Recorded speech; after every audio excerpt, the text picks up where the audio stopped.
उसके हत्यारे का सम्मान भारतीय जनता पार्टी के लोग करने का काम करते हैं। और आज ऑल इंडिया मजलिस-ए-इत्तेहादुल मुस्लिमीन के राष्ट्रीय अध्यक्ष बैरिस्टर असदुद्दीन ओवैसी साहब के ऊपर जानलेवा हमला करने वाले कातिलों का जमानत होता है। जमानत होने के बाद जिस तरीके का बयान उसने मीडिया में दिया, आज तक के प्रतिष्ठित चैनल पे अपना बयान दिया कि हाँ, मुझे कोई शर्म नहीं है गोली चलाने में, हमने उनका कठोर से पीछा किया, 2 दिनों से उनकी रैकिंग कर रहे थे। क्यों कर रहे थे? क्योंकि वो नफरत भरी भाषण देते हैं, भड़काऊ भाषण देते हैं। अरे आप किस किस की हत्या करोगे? कितनों की हत्या करोगे? क्या हत्या करके आप संविधान को मानने की बात कर रहे हो? मैं सरकार से मांग करता हूं कि तत्काल ऐसे लोगों के ऊपर अंकुश लगाई जाए जो समाज में जहर घोलने का काम करता है। इसकी क्या गारंटी है कि आज जो वो लड़का निकला है वो अब दोबारा हमला नहीं करेगा? इसकी क्या गारंटी है जिस तरीके से उसका ब्रेन वॉश है कि ऑल इंडिया मजलिस-ए-इत्तेहादुल मुस्लिमीन के किसी कार्यकर्ता पे वो हमला नहीं करेगा? इसलिए शासन और प्रशासन को सचेत होने की आवश्यकता है। शासन और प्रशासन को ऐसे लोगों पे निगाह रखने की आवश्यकता है। हमने देखा है उस वीडियो में वो लड़का भी मौजूद था जिस लड़के ने शाहीन बाग में गोली चलाने का काम किया था। तो क्या इस हिंदुस्तान में वही लोग राजनीति करेंगे जो सिर्फ जय श्री राम कहेंगे और भारतीय जनता पार्टी जिंदाबाद करेगा? बिल्कुल नहीं, ऐसा नहीं हो सकता। यह देश नाथूराम गॉडसे का नहीं है, यह देश महात्मा गांधी का है, यह देश भगत सिंह, अशफाकुल्लाह खान, चंद्रशेखर आजाद का है, यह देश बाबा भीमराव अंबेडकर के संविधान से चलने वालों में से है। और आप चाहोगे कि आपसे डर करके ऑल इंडिया मजलिस-ए-इत्तेहादुल मुस्लिमीन का कार्यकर्ता अपने घरों में बैठ जाए, चुप होके बैठ जाए? यह संभव नहीं है। करारा जवाब देना जानता है ऑल इंडिया मजलिस-ए-इत्तेहादुल मुस्लिमीन का कार्यकर्ता, लेकिन संविधान के दायरे में। मैं मांग करता हूं प्रशासन से, सरकार से कि ऐसे अराजक तत्वों पे लगाम लगाए। अगर नहीं लगाते हैं तो मैं समझूंगा कि ऐसे लोगों को बर्दाश्त प्राप्त है सरकार की। आज भारतीय जनता पार्टी अपनी नाकामी को छुपाने के लिए, आप देख सकते हो, कभी वहां ईडी का छापा, कभी वहां ईडी का छापा। क्या हुआ? स्मृति ईरानी जी का जो वो रेस्टोरेंट पकड़ा गया, बार पकड़ा गया, उस पर कोई चर्चा होगा? है कोई मीडिया जो सच बोलेगा? क्यों नहीं बोलेगा भाई? इसलिए नहीं बोलेगा क्योंकि सत्ता का दबाव है। कैसे उसको लाइसेंस मिल जाता है मरने के बाद भी, मरे हुए व्यक्ति के नाम पर वो लाइसेंस, और सबको पता है कौन चला रहा था, लेकिन उस पर जांच नहीं होगी। भारतीय जनता पार्टी के किसी व्यक्ति के घर पे ईडी नहीं पहुंचेगा। भारतीय जनता पार्टी के किसी कार्यकर्ता, नेताओं पे एफआईआर करने से पहले भारतीय जनता पार्टी के जिला और महानगर अध्यक्ष उसमें हस्तक्षेप करेंगे। अगर वो चाहेंगे तो एफआईआर होगा, वरना नहीं होगा। गजब की बड़ी पार्टी चल गई है। ऐसा लगता है कि देश में आजादी नाम की चीज ही नहीं रह गई। लेकिन जो भाजपा जिंदाबाद करेगा वही राजनीति कर पाएगा। ऐसा नहीं हो सकता है। ये लोकतंत्र है। लोकतंत्र में हम सबको अधिकार है कि सरकार की गलत नीतियों का हम विरोध करें। प्रधानमंत्री जी आदरणीय नरेंद्र मोदी जी, देश का युवा जो बेरोजगार है वो आपकी तरफ देख रहा है, उसके लिए आपके मन में एक शब्द नहीं है।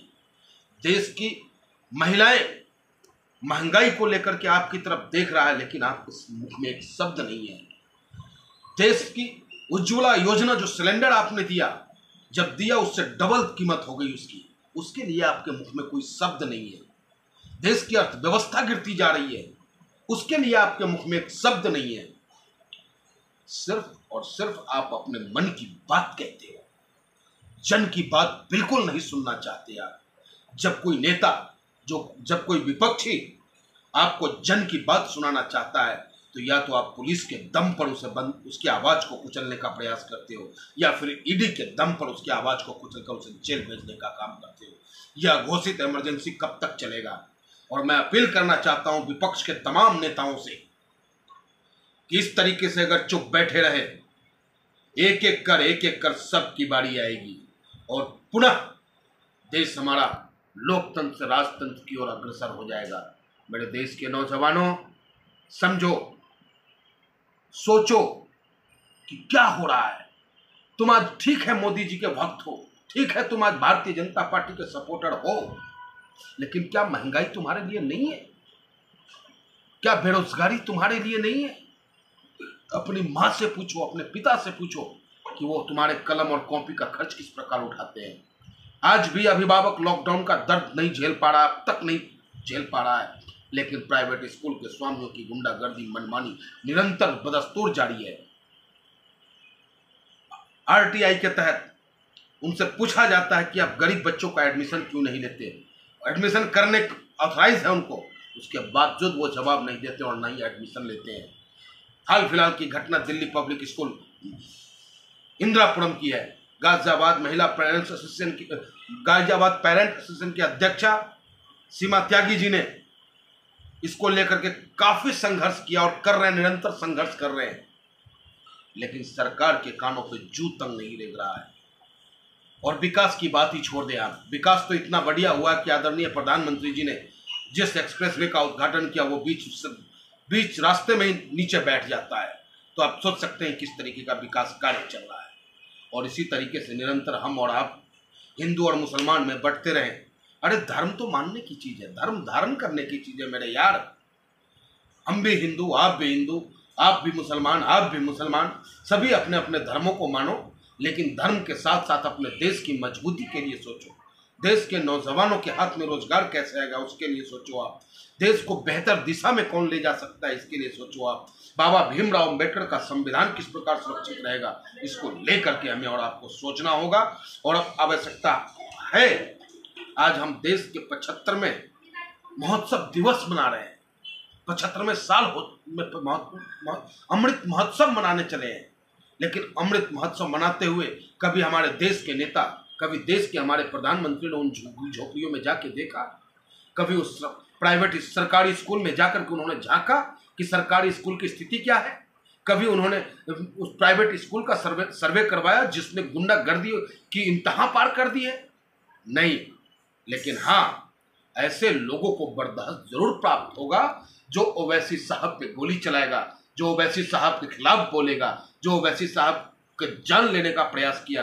ऐसे लोगों का महिमांडन करने वाले का मैं विरोध करता हूं, पुनः विरोध करता हूं और सरकार से मांग करता हूं, उत्तर प्रदेश सरकार और नोएडा पुलिस से मांग करता हूं कि ऐसे अपराधियों पे तुरंत ही गुंडा एक्ट लगाया जाए। जिस तरीके का उसने बयान आज तक पे दिया है वो बयान क्षमा योग्य नहीं है। और वरिष्ठ असदुद्दीन ओवैसी साहब जिंदाबाद है, रहेगा। उनके ऊपर आंख उठाने वालों को सोचने पर मजबूर करने का काम ऑल इंडिया मजलिस इत्तेहाद मुस्लिमीन का कार्यकर्ता करेगा।